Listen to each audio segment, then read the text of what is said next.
Hi, and welcome to The Expeditionist. I'm Ralph Iantosa. I consider myself a travel veteran, having been in the industry since 1990. I want to share some really great conversations with some of my travel partners who I just adore. I want to show you a much different way to travel, enjoying local cultures, wildlife, conservation, and sustainability. I want to give you access to a whole new world just waiting for you to have us help you explore. Hi, guys. Welcome to episode number 2 of The Expeditionist. I'm your host, Ralph Iantosa, and I'm glad you made time for us today. I have two very special people joining us on today's podcast, founders of Classic Journeys, Susie and Edward, who have worked very hard in the last 30 years to create some really exciting travel programs and walking tours around the world, taking you into some amazing local cultures and finding things that you never knew existed. So welcome. I'm so happy to see both of you today, and thanks for making the time. Susie and Edward, we're new to working together. So I haven't yet had the opportunity to travel with you. But from all of my friends in the industry that I work very closely with, you are a big smash. And so I'm glad that we were brought together in 2026. And so I'd like to know and have our listeners know a little bit about the history of Classic Journeys and how you got started. Sure thing, Ralph. Susie, you might want to kick us off, but I'll say it all started because I was a banker and it did not fuel my soul. And Susie was a management consultant and loved it and takes that passion into helping us create these amazing trips. So, Susie, do you want to start us? Well, back in 1995, we wanted to do something a little bit different in travel. At that time, a lot of companies were running larger bus tours, and we wanted to do something really small, intimate, and immersive in the travel space. We wanted to take small groups of individuals into a region where we would be spending time with people local to that region, so local guides. We wanted to stay in architecturally significant hotels where while you're there, you can really feel that you are in that region, usually small, ideally owned by a local family or something like that, but super high quality at the same time. And we think walking is the best way to get to know an area. Gives us time to slow down, immerse ourselves in the local culture, get away from our devices, get out of a vehicle and be in where you're walking and smelling the trees and the flowers and the things around you. And it gives you time to ask your local guide questions. If you see a little farmhouse, you're walking through a lavender field in Provence and you see a little farmhouse in the distance, you have the opportunity to chat and talk about what is life like there. If I bought that house, what would happen? What have you? And Ralph, you've been around this industry as long or longer than we have. You'll remember that when we started Classic Journeys in 95, it was like right when the Zero-Kilometer food movement was really taking hold out of Italy. And that whole thesis of we're all better off eating food that came within, 0 kilometers, our garden to our table, right? Right. We thought, wow, this is an amazing thing. It was so revolutionary, and we thought if we can apply that same sort of mentality and actual process to travel. So instead of just having amazing food sourced in your garden and then on your table for you to eat, but if we could do everything else that Susie was referring to, if we could have, hotels that are, owned by the same family for generations and were reflective of the culture and history of the place. So maybe it's a palazzo in Italy or, a villa or, a rainforest lodge or what have you. And if we could be, of course, eating, like and with the locals, the same food and in the same places where they eat. If we could be, exploring in the company of expert local guides who live 24/7, 365 in that place and have been there for generations. And so know everybody. And then, like Susie said, we just love to walk.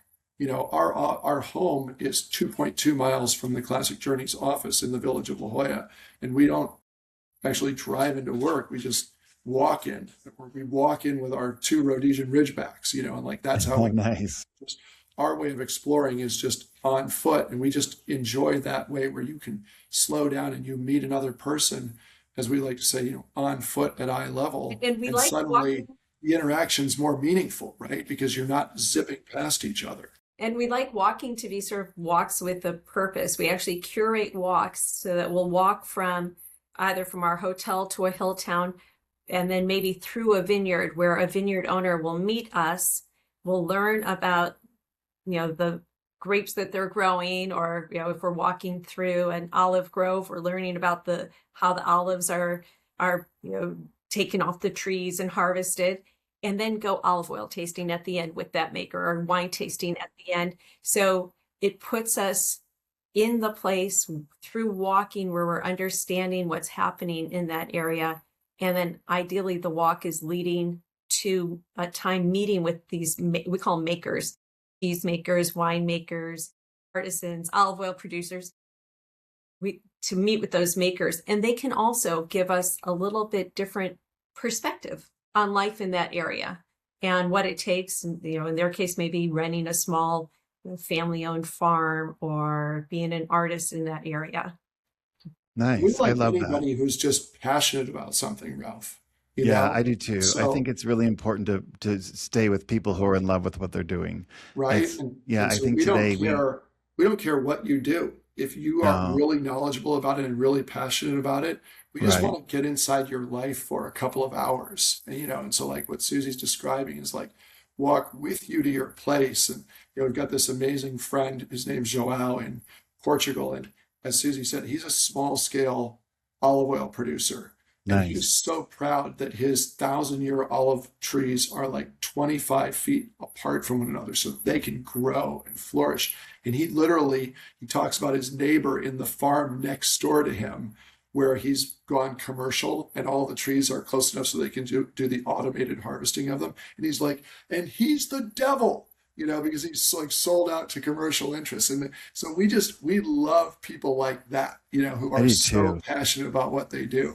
I think having a story is what it's all about, and all of us are on our own journey. And so, coming on a journey with you, like I remember the couple of walking tours that I used to host that were my favorite. One was in Sicily, and I just really love how raw Sicily is. It's one of my favorite countries in the whole world. You just can't describe it unless you go touch it. And you're right in the middle of it. And it's unorganized and old and fun and beautiful and messy and at the same time delicious. And I could go on and on and on. And I really love Sicily. But the Sicily I love is not in the big cities. I mean, to be in Taormina is fine for a night or two, but I don't want to be there the whole time. I want to get out. I want to go to Noto, and I want to go to see the flower carpet, or I want to, do all these other things. And so walking on the coast and stopping in farms and, like it's really nice to meet the guy that made the cheese that came from that goat and have lunch. And, it's beautiful. And we've done that across Majorca. And I love the Mediterranean islands. Those are my favorite walking trips to do. But yet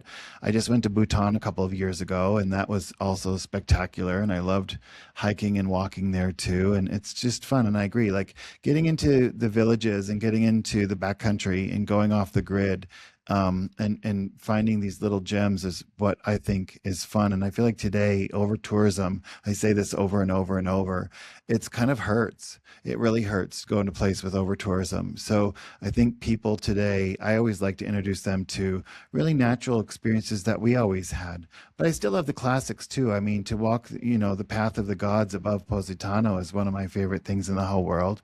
And, I love to hike in Machu Picchu. And I mean, after 35 years and I think over 91 countries, I've done a lot. And I like to work with people who like active travel like you guys have. I feel like the people that you share the experience with are really interested. They're like-minded. I love that very much. But sometimes they work for people that don't like to share and they want their own experience. And so tell me about how you guys work if I had someone who wanted to do a private experience. Sure. So that's super easy, Ralph. So, first of all, our guests basically break down about 60-40. 60% of our guests want to join a scheduled departure because they think that part of the fun of exploring is finding this, cohort group of like-minded individuals, right? So Yeah. it's really fun to meet the locals.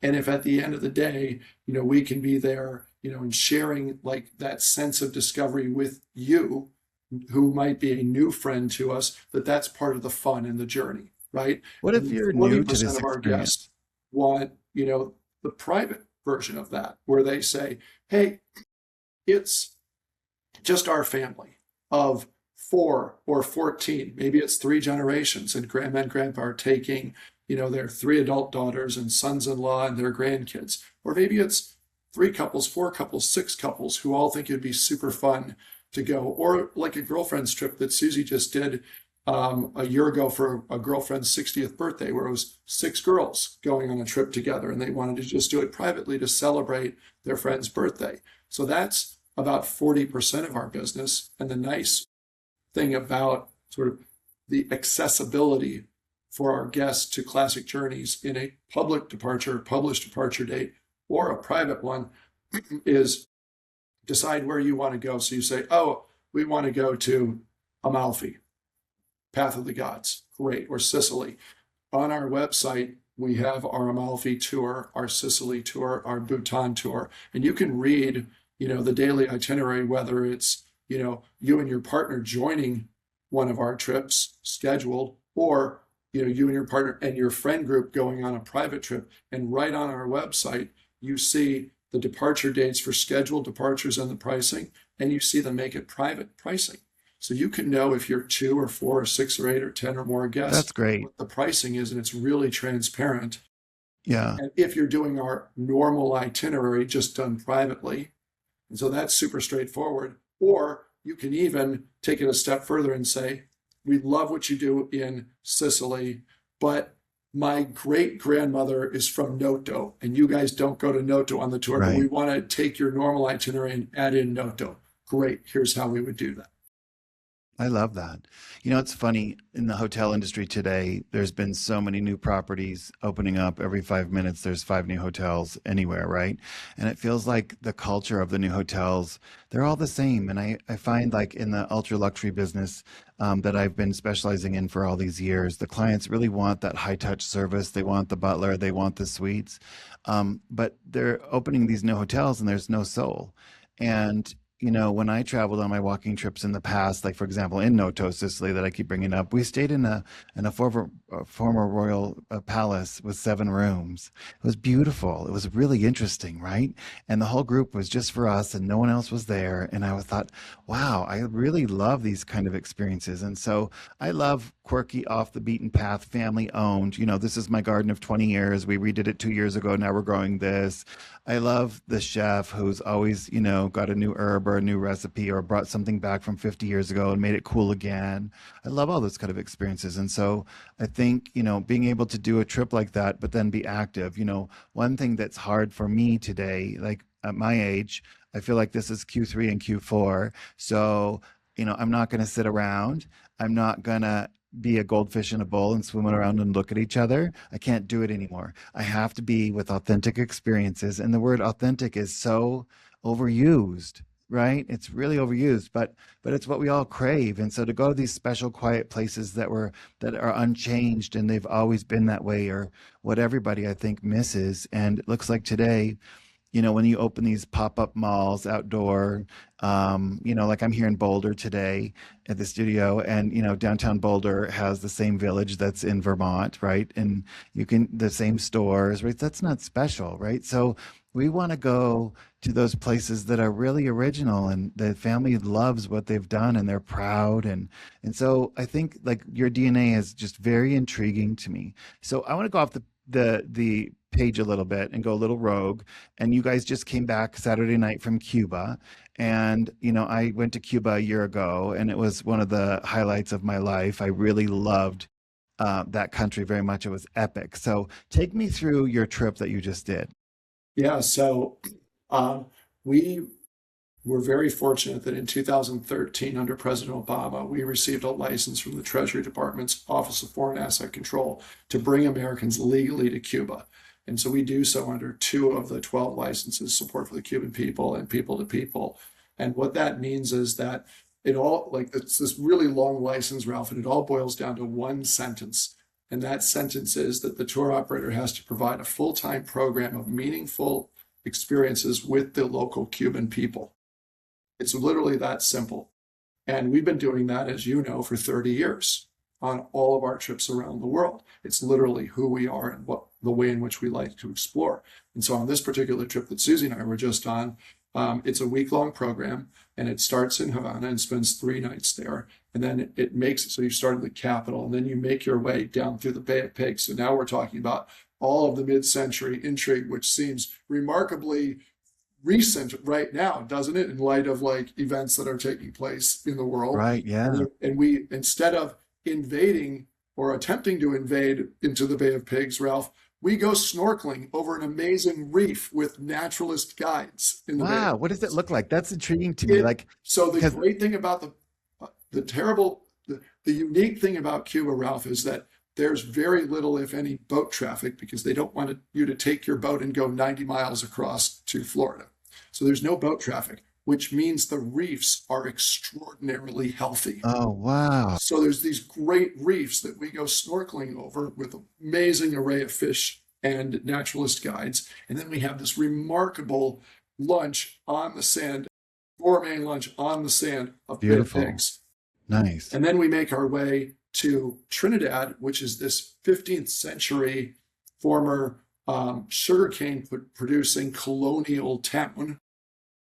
And eventually we end up in Cienfuegos, which think of New Orleans. It's the French Is it like version Creole? of very rare, and it looks like their downtown looks like the French Quarter But in New and Orleans, the part of what we're architecture. doing, like for example, in Trinidad, we are walking out of Trinidad, out of the main town, and going into the area where the sugar fields are, meeting local. Where there used to be 80 sugarcane plantations, Ralph, and now they're mostly in ruins, but families still live in this beautiful agricultural valley doing small scale We farming go now. into a family's Literally, house, and meet the local family, see what is life like right now in. and as we're walking along, Ralph, farmers are going from their little farms into this colonial town that Susie's referring to, Trinidad, and they're on either their horse or they're in a little horse and buggy, Hmm. pulled by their horse or their Yeah. donkey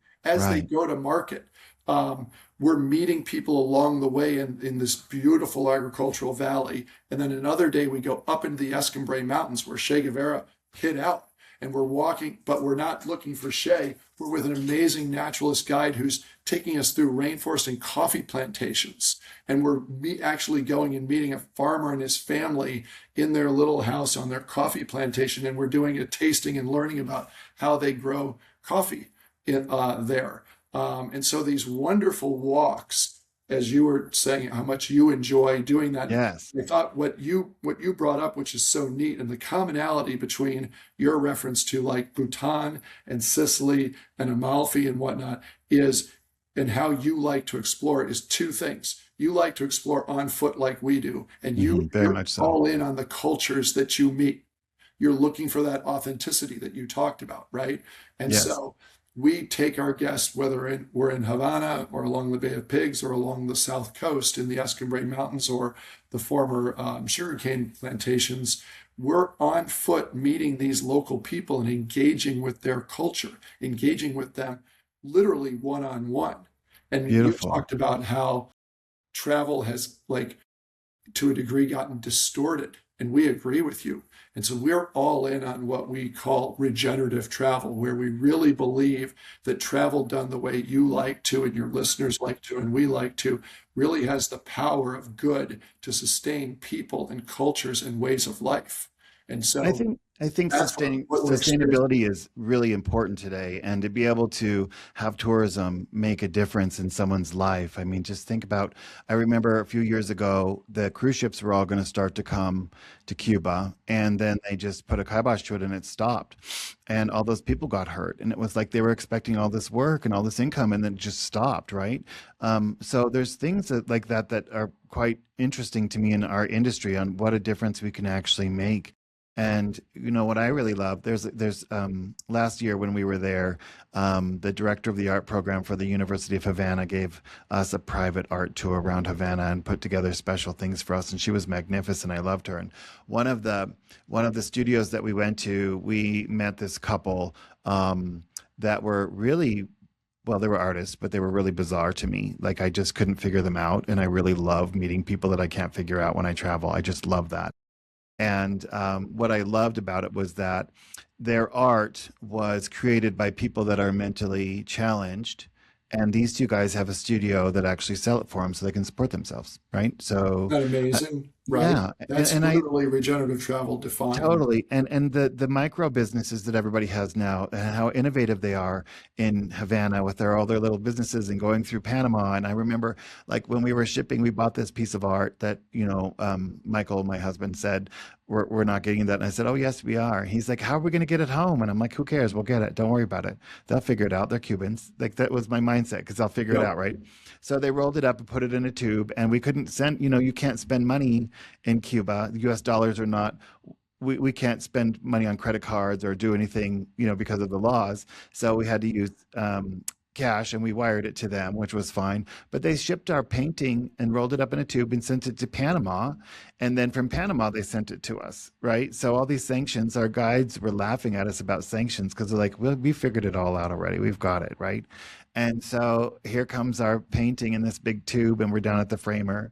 And we just bought a new place here in Colorado, and it was like we couldn't get it through the door and up the stairs because we're living vertical now. So we had to put it over the balcony on the second floor into the living room. So like all of our neighbors are watching us hang over the side and bring this huge painting. It's epic, but it's so fun, and I just really love that my money went to those kids. Right. You know, Absolutely. And I really and love that. and you just defined like why so many of us, why we travel, right? Oh, And what we're yeah. looking for out of travel, which is that you're getting some amazing experience, you and Michael, and in return, you're helping to actually sustain a people and culture and a way of life, making those kids' lives better by virtue of your engagement with them. Yeah, I think what I love most is introducing people to um, I like people to be uncomfortable when I travel with them, and I like to be uncomfortable. And I'm really good at being uncomfortable when I travel because it's only 10 minutes, right? And then you're over it, and then you're having a great time.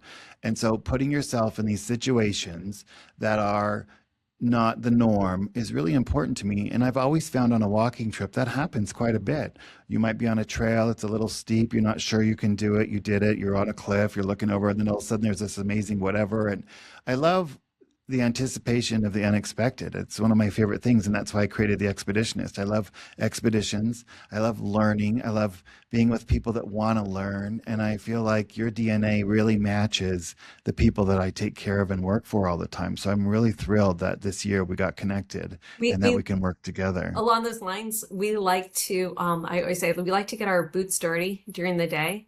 But at the end Yeah. and get uncomfortable and do like serendipitous things happen where we start playing bocce with a group of people in this town. Yeah. Like I speak very few languages, so it's all true. Chester's my husband's laughing because I'm horrible at all languages. Um, but all of a sudden you're communicating and you're having this great time. At the end of the day, I do like to be in a really lovely hotel, Me with too. sheets, great shower. So I like being uncomfortable and gritty during the day, but then I want a really nice meal and I want to Yeah, go of home. course. I think Well, that's to be Enjoy that. and expected today. I love what you said, Ralph, when you were talking about the homogenization of hotel product, where like, there's like a race to luxury at the It's only about shareholders and experience, returns. I feel right? like it's all shareholders and returns, and it's And exhausting. they Like, use the Right. same interior So designer. so yeah, um, for example, Susie's talking about wanting to like be out there and like get gritty and be challenged during the day and then be in some place that's wonderful at the end of the day. And then marrying that with what you're talking about is like, how do you then fight the homogenization? And that's where we step in, right? And so, for example, like in Tuscany, we have you out during the day for several days of our Tuscany and Cinque Terre trip, but at night, we're staying in a 16th century villa that is beautiful. owned by a real count and countess who are like Susie's and my aunt and uncle and Cute. truly treat us like family and then treat our guests like family. And what I mean by that is when we arrive, the count and countess are standing at the gates to the villa with their staff and they have trays of prosecco waiting for us. And then they walk us with them through the gardens and they tell us stories of their lives in the Well, US, if that's all you have, I guess it will do. right? And then they they sit down with us and have dinner with us one of the nights. Nice. So you're sitting there literally as if you're at a extended family gathering and you're seeing what real But true that's so Italian special. I mean, to like. be an You're like, Italian "What?" count and countess that and have that place for that long, like that's really cool. I Right? love all those things. Yeah, because they Yeah. don't have to And be so anything that's how but you fight the themselves. That's fun. homogenization that you're worried about, Yeah. right? Because you're correct. There's like a race to luxury at the expense of actually engaging with anyone. What do you do with people like, some of the people I joke, I have a terrible sense of humor and I'm very politically incorrect all the time. And I'm always having fun making fun of the luxury travel segment because it's just really fun to make fun of. And, like, I mean, how dare you serve me a glass of champagne with bruised bubbles, right? Like, who do you think you are? So, right, the 80s are over. And so today's luxury is completely different. And I think what we were learning in the last couple of years since the pandemic and since everything's reopened is that people really want to be touched. They want to have an emotional connection to something. They really want to have something memorable. And I think there's a DNA that, in my portfolio of, I say collected people, now you're collected. So I want to work with people who share that same passion. And I love that very much. But what if they're afraid physically? Like let's talk about the physical. So I know when I look at your itineraries, I can see you're 1.4 miles in the morning, 3 miles in the afternoon. I see this, I see that. What do you do with the people that don't think they can, or they think they can and then they can't? Like, tell me about that. What's that like? Yeah. So the first step is now let's cycle back to number one. Susie and I literally scout 100% of our tours. So that means that the same two people have gone and walked every footpath on every tour, hired scouted with our guides, found the hotels, found the restaurants, found the walks. We like to say that we kiss so many frogs to find Prince or Princess Charming. And a frog can be the wrong walk, the wrong maker that Susie referred to earlier, the wrong hotel, wrong restaurant, wrong, wrong, wrong, wrong, wrong, right? And then you Right. find Yeah. Prince or Princess Charming in the form of the amazing walk, visit, hotel, etc. And so we're curating every one of those experiences. So if you've been with us to Tuscany and loved it, now you know you can go everywhere, and the same two people have created all of those trips. So it's not like, oh, we had a trip designer who does our Southeast Asia trips, an entirely different person who does Europe, and an entirely different person who does North Africa, and somebody else who does, Latin America. And you're like, but where's the commonality? Oh, is it in a rating scale that 27 different people had a hand in? No, we've created every one of our I 55 love that. tour regions. That's That's number one. disappeared today. That's something that I'm proud of too. Of course, right? Having That's been to why all you're these so countries. involved. Yeah, and I love the knowledge and wisdom that I've earned. I mean, some of it's been really, like when things go wrong, they go wrong. Thank God you're not with people when they go wrong, but when they do, you really learn. And it's Well, interesting when also, Ralph, don't you find that there's to your point about let's hope something doesn't go wrong? Don't you find there's like this enormous chasm, the size of the Grand Canyon, pre-COVID versus post-COVID, of willingness to acknowledge it's life. Stuff's going to go wrong. And when it does, are you with the right person or the right company? It I used to also be in think our it's industry, nobody talked about will something go wrong. Now it's like, it could. Are you with the right company when it does? And will they be there to take care of you? And I take it a step further too. Like, I feel like the people that do walking trips are active. They have a lot of oxygen in their blood. They're upbeat, they're positive. Most people that live healthy lifestyles that want to be active, they're not the negative Nellies with their arms crossed waiting to be impressed. So that's something that I'm really big on. And over the years, cultivating the clients that I've worked for, I'm very clear and upfront about making sure it's going to be great and making sure that they're going to participate and go and do. I don't want to work for goldfish who swim in a bowl and look at each other all day. Right? I can't do it. And your trips are not that at all. Your trips are really very interesting. So let's go a little further. So let me talk about domestically in the United States. What do you do here? Yeah, so we run trips in Utah, Zion and Bryce, in Montana in Glacier Park, in Wyoming in Yellowstone and the Tetons, and in Alaska.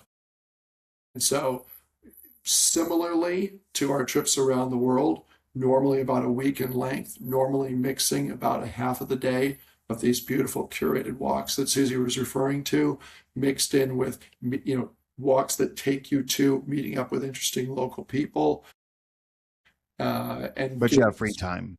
to explore on your own. And still having free time, Yeah. so it's not meant, this is not a forced march. And let's go back to your earlier question of what if I'm aspirational in the walking that I want to do, but maybe I get there and I determine either I can't do a walk or I don't want to do a walk. And that goes back to number one, our guides are expert and local guides. There's a lot of companies that fly in a 23-year-old version of me and Sue. For all of your listeners, we are no longer 23. We passed that decade. Aren't you glad? Quite some time. But when we were 23, we were so cute, Ralph, and Susie still is. She is. She is, right? But when we were 23 and Americans, we didn't know anything. You wouldn't want it to have had us fly in and be sort of your, cheerleader tour leaders. So we have, adults who live 24/7, 365 in the places where we're running our trips. I love that. And that means that, and then number two, we have our walks are supported. So we have our tour leaders and our guides, and then we also have our vehicles. So that means that the guides are going to let you know each day, like, hey, we're going to go on this walk, like Susie was saying. We're going to do this walk this morning along the coast by Termina or to Monteriggioni. And the walk's going to take whatever, 2 hours, and we might be covering 5 miles or something. But if you want to opt out partway through, Massimo, our driver, is going to be meeting us at XYZ point, and you can ride on into, Nice. Hilltown, for example. And we also have there's local guides. this nice optionality. And then we also have I love local that. guides who will help us throughout. Help me understand multi-generational families on trips. Let's get into the kids and the younger generations that aren't really about this kind of travel, but the grandparents are, or the parents are, right? So like we're of an age where we appreciate all this, but I'm not 17 on my iPhone with Snapchat and all my high school friends, bored stiff that you drug me all the way here with nothing to do, right? I hear it all the time. So what do you do with kids? Like how do you entertain kids and younger, I would say demographics under 30 that are always online? They're not out touching. How do you get them to touch? Susie, talk about what you experienced when we were in the Galapagos. And can I also just mention, coming straight back from a year end, over the holidays is usually when we get more families joining our regularly scheduled tours. And just coming back, I'm just reading a post-trip review of a family who was on not our specific tour, but a tour happening at the same time. And because they were in Cuba, where they were both in Cuba, they were on one of our other trips that was overlapping with our trip. And so they just sent their post-trip questionnaire to us, or post-trip evaluation. And one of the things, sometimes whether it's the Galapagos or Cuba, Wi-Fi can be sketchy. It actually gets the kids off their devices. It's wonderful. Grandmother and mom were just saying this trip Be was so amazing for their family. One of the best times that they had, not just exploring, but also being together, because they were in Cuba and the kids couldn't look at their devices. Cool. They had nothing. And this, as a mom, also is an experience I personally had. It was when our sons were ending college. Actually, one was about to graduate, one was still in college. And we left at the end of the year and hopped on a plane, went to the Galapagos, and they didn't have international calling plans. And the Wi-Fi was sort of sketchy, and they had to hang out with me. And we looked at the southern skies, looking at stars from the hot tub, trying to find the Southern Cross, what have you. And I called it a Fortnight without Fortnite, because they couldn't play any games. Nothing was happening. They had to talk to me. Did you bring cards? Yeah. Well, we had cards. I actually have Galapagos cards because we didn't even think about that. We bought them at the airport. But Ralph, so of the 3 trips that were overlapping just now in Cuba, one was a family of 12 doing a private trip and their kids ranged from like 8 years old to their grandparents who were in their late 70s. So it was like 8, 12, 15, 18 adults in their 40s and 50s, and then grandma and grandpa in their 70s. And the mom of that trip told us afterward, this was their best family trip ever. I think, and that's in a place like Cuba where you would think, like, is it going to be approachable for younger kids? And on our trip personally, we were there Susie and I, just without our sons this particular time. But on our trip, there was a high school freshman, a college freshman, two other kids who were like 23 and 27, and then adults of all different ages. And to watch these kids, be able to, again, because of the way in which we're traveling, where everything is getting to know people, and we're, learning to salsa dance, and we're meeting all these interesting people. But they have to have a conversation. They can't text Well, they're somebody. having a conversation, number one, and number two, they're like you said, you like to like get outside of your comfort zone a little bit. So they're outside of their comfort zone, but they've got mom and dad. And then what happens is our guides become like a Pied Piper. And so it takes away the stress as the parent of having to be the organizer and the one creating the fun. So they And get it a trip allows too. everybody of all ages in the family to plug into our guides, who are Cool. then the Pied Piper for the whole family.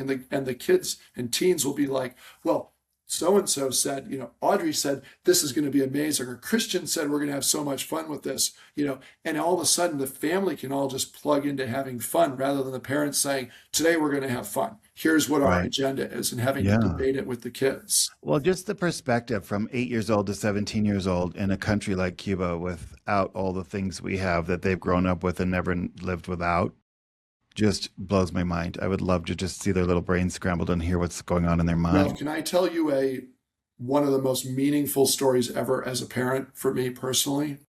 So our oldest is now 29, but when he was like 13, he made his first trip to Morocco with us, and so he was on Nice. tour for 10 days in Morocco.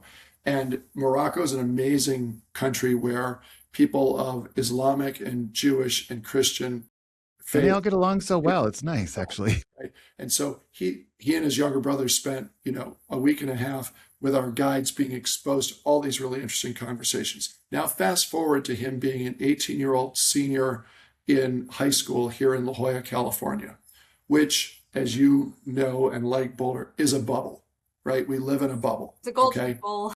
It's a goldfish bowl bubble, Yeah, right? you're Babylonians. So he comes to me when he's applying for university, and he says, hey, Pops, which is what he calls me, not Dad. He says, hey, Pops, can you proof my essay to Cornell? And I said, Wow. sure.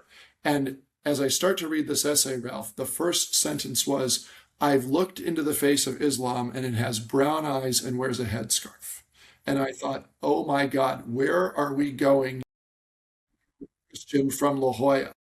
How can this possibly go well? And then the next sentence was, and wears Nikes and Lululemon. And then he went on to talk about our head guide in Morocco, who's a female, who's a mom of two daughters who have become a doctor and an engineer, and how she and her husband have raised these two amazing women in what people think of what is this Islamic country, and how everything he experienced there turned every preconceived notion that he had of the Muslim world and Islam on its head. I love that. And You it's know, it's everything as a parent, right, Ralph? right. Yeah. I mean, the media and what we're fed is really difficult. And when you get out into the world and you meet the people, they're not the people that you are fed who are the people. It's frustrating to me that there's so much fear. Fear is the most awful thing in the world to me. I can't imagine. And to me, what I've learned about traveling all these years is that you shouldn't have any fear. You should trust. And it's nice to trust someone in another place that wants to know you too. I have friends all over the world for all these years, like you guys do. Can you imagine not having our friends? Like, No. it's amazing, It's truly life changing. And I think people that are afraid to travel or don't travel, I have a hard time. I know I'm supposed to be respectful, but I have a hard time. I don't know why. I know it's awful. I mean, I come from Montana, and there's family members of mine that don't have passports and they're not interested. They want to know if they've heard this or heard that. And it's like, I just have to shut up. I want to just get them on the road and come with me and come meet these beautiful Right? people that I know, It would be you know? that would be But the I'm glad to greatest know gift you. in I'm the world for glad that we think the same way. I'm glad that you have such a beautiful concept that you've improved for 30 years and that you operate globally. And so it's nice to know that we can do something multi-generational or private, or people that want new friends can go meet new friends on a trip that they never thought they'd do. And I think all that's really fun. And I really love how curious you both are about the world, and learning that about you has been really, really nice. And so I'm looking forward to going on one of your trips and bringing my clients along. And I don't know where we're going to pick. I was thinking about Vietnam, but I look at all your trips and then I get a little overwhelmed. So I've got to nail it down a little bit. But I also am glad to be able to do these offerings this year to the clients that I serve and give them an introduction to something that's just different and not the everyday kind of trip. And I think like your idea of luxury is my idea of luxury. I want to have a local meal with great people, and I want to learn something, and I want to go to special places, and I want to see it for myself. I don't want to be bored and have the same old thing. So I think that's really cool that you guys are sharing that with us today, and I appreciate this time together. It's an awesome opportunity. This is, in a nutshell, everything, right? Connecting with another person or persons, right? So, Yeah. So just what like I'd like to you. do, I'd like to make sure that everybody has your information. So I'll link it to the Expeditionist, my website, and I'll add it to my blog so that we can talk about our conversations and keep everybody up with what's new. I'd really like to do that this year in 2026 with you. Thanks so much, Thank Ralph. you Yeah. for Thanks. traveling with you. Yeah. Me too. Thanks for making the time today. Our pleasure. All right. Take care. Thank you for listening, and I hope you learned a lot. If adventure calls you, don't hesitate to reach out to the Expeditionist. I can't wait to explore with you. Your adventure awaits.